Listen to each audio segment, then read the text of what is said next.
vamos a ver cómo determinadas tendencias artísticas universales influyen en la arquitectura y el arte ecuatoriano durante la época colonial, mediante la obra del gran pintor Miguel de Santiago.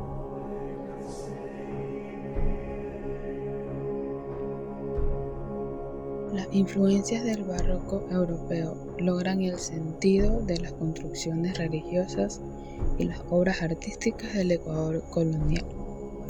La escuela quiteña logra combinar los elementos europeos con los elementos locales, formando así un estilo. De Kennedy Troya 2002. ¿Quién fue Miguel de Santiago? Pues bien, fue el máximo exponente del arte barroco en la escuela quiteña. Nacido en el barrio de Santa Bárbara en Quito, se destacó por sus magistrales obras religiosas, técnicas de claroscuro y su gran realismo, cuyo legado aún se conserva en conventos y monasterios del patrimonio cultural en Ecuador. Nacido en el seno de una familia mestiza, siendo hijo del también pintor Lucas Bisuete de Juan Ruiz, en 1633 quedó huérfano de padre y fue adoptado por Hernando de Santiago, de quien tomó su famoso apellido. A pesar de los mitos que rodean sus raíces, logró establecerse como un virtuoso pintor, abriendo su propio taller y consolidándose rápidamente en el ámbito virreal.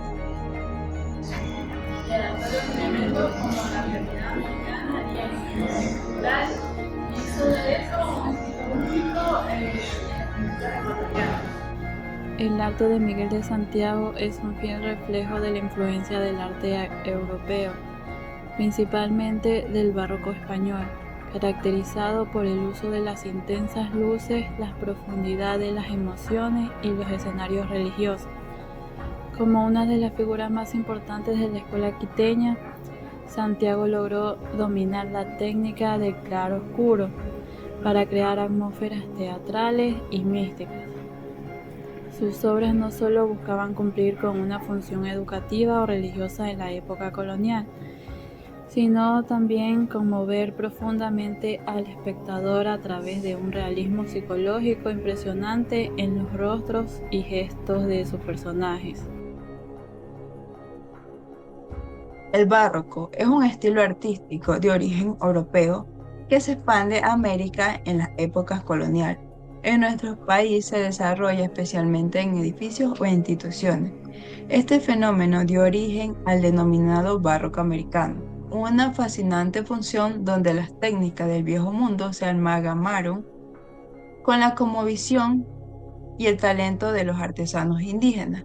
Las iglesias y conventos se convirtieron en lienzos principalmente de esta corriente caracterizada por su buena exuberancia, el dramatismo de claroscuro y una ornamentación saturada que buscaba conmover e impresionar a los fieles. Los altares cubiertos de pan de oro, las fachadas talladas de piedras con motivos nativos y las ingenierías religiosas no solo cumplieron con una función evangelizadora, sino que consolidaron una identidad de cultura única. Así, el barroco local transformó el espacio sagrado de un reflejo del sinerismo, dejando un legado arquitectónico inigualable que aún define el patrimonio histórico y la memoria estadística de nuestra religión. La arquitectura barroca pretendía impresionar a través del exceso, las esculturas en relieve, sus espacios llenos de símbolos religiosos. La iglesia de la Compañía de Jesús es considerada la obra maestra del barroco latinoamericano. El arte de Miguel de Santiago no solo fue ornamental en las iglesias, sino que también lo fue en la arquitectura tradicional ecuatoriana. Entre una de las principales características que lo destacan en su arte, tenemos como primer punto que predominó temas religiosos como la vida de dioses, la Virgen María y escenas bíblicas. Como segundo punto tenemos que hizo un gran realismo en los rostros y en las emociones de sus personajes. Como tercer punto tenemos que usó un contraste de luz y sombra para dar más profundidad y dramatismo. Y como último punto tenemos que fue influenciado por pintores españoles y flamencos, donde tenían que adaptarse al contexto de Quito y a la tradicional escuela quiteña. La pintura, la escultura y la arquitectura trabajaron juntas para comunicar y transmitir mensajes religiosos y causar admiración a las personas que los veían. Uno de los pintores más importantes de la escuela quiteña, considerado un referente del arte colonial en América. Sus obras no solo destacan por su belleza y calidad técnica, sino que también por las historias y leyendas que rodean su vida y su personalidad. Miguel de Santiago nació en Quito alrededor de 1626 y desarrolló la mayor parte de su trabajo durante el siglo XVII. Fue uno de los máximos representantes de la escuela quiteña, un movimiento artístico que combinó las técnicas europeas del barroco con elementos propios de la cultura indígena y mestiza, creando un estilo único que dio identidad al arte colonial ecuatoriano. Alrededor de Miguel de Santiago existen diversas leyendas relacionadas con su dedicación al arte y su carácter exigente. Aunque muchas de ellas no han podido comprobarse históricamente, forman parte del patrimonio oral que ha acompañado su figura durante siglos. Una de las leyendas más conocidas le atribuye al artista la voluntad de expresar en sus obras el sufrimiento humano de una forma tan real que ponía a prueba sus propias emociones para encontrar inspiración y transmitir el dolor con gran intensidad. Las pinturas se caracterizan por el uso de luces y sombras, los colores intensos y las expresiones profundamente humanas de los personajes. Estas características permitieron transmitir emociones como la fe, el sacrificio, la esperanza y el dolor, convirtiendo cada obra en un poderoso mensaje religioso y artístico. Curioso es que la escuela quiteña alcanzó un reconocimiento internacional por la extraordinaria calidad de sus esculturas y pinturas. Muchas de sus obras fueron enviadas a diferentes territorios de América durante la época colonial y hoy son considerados verdaderamente una joya del patrimonio artístico latinoamericano. El trabajo de Miguel de Santiago influyó en numerosos artistas y ayudó a consolidar el prestigio de la escuela quiteña como uno de los principales centros artísticos del continente. Importancia patrimonial.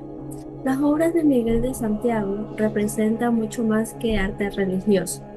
Son documentos históricos que reflejan la creencia, costumbres y el encuentro entre las culturas europeas e indígenas durante la época colonial.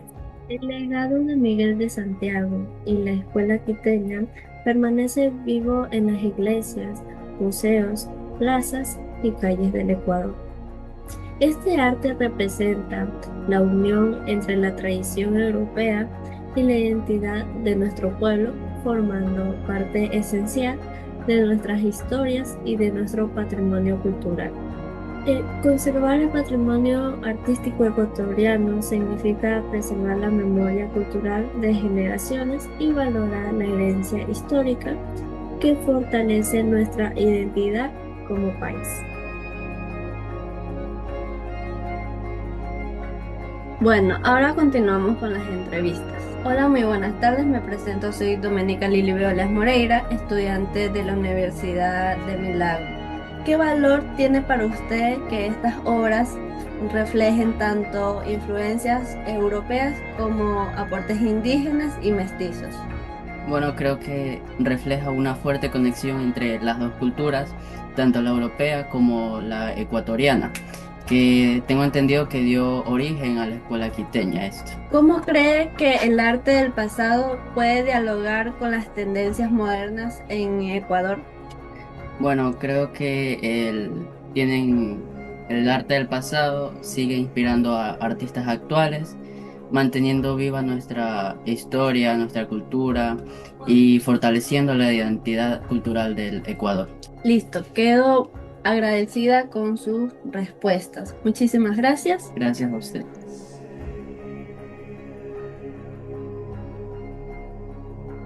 ¿Por qué cree que es importante conservar y difundir el arte de la escuela quiteña? El arte de la escuela quiteña.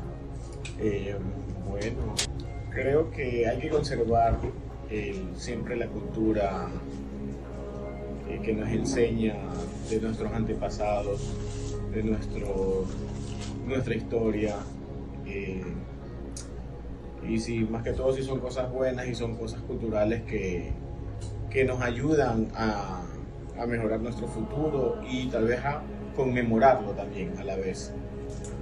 Por eso creo que es bueno recordarlo. ¿Cómo cree que el arte del pasado puede dialogar con las tendencias modernas de Ecuador? El modernicismo como el pasado, en la parte cultural, en la parte de moda y en diversas áreas. Creo que hacen una buena fusión. ¿Por qué? Porque nos ayuda a recordar de dónde venimos, nuestros antepasados, nuestros descendientes también, que así mismo los harán en un futuro, y creo que eso nos mantiene unidos en un ámbito cultural. El patrimonio artístico nos conecta con nuestro pasado y nos inspira a proteger nuestra identidad para las futuras generaciones. Muchísimas gracias por su atención.